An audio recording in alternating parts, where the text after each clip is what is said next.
how to fix you can't send a message for 3 days. In today's video I'm gonna show you the messages problem fix easily and fast. So if you want to fix this problem, all what you have to do is very easy actually. Just open your Instagram, and as you can see, this is my profile. Go to your profile and then go to the top here, click on those three lines, and now on this list you will find the settings. Click on it, and now click on this help option.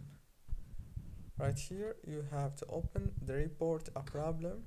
Click on report a problem without shaking, and right here you need to explain what happened to you from this problem, and then send them a screenshot or a photo from the gallery that prove the problem. The second way is you have just to open the help center. It will take you to this page, and you can do the same thing. Just search for the problem that you have, and you may have a solution from here. Don't forget to like, subscribe.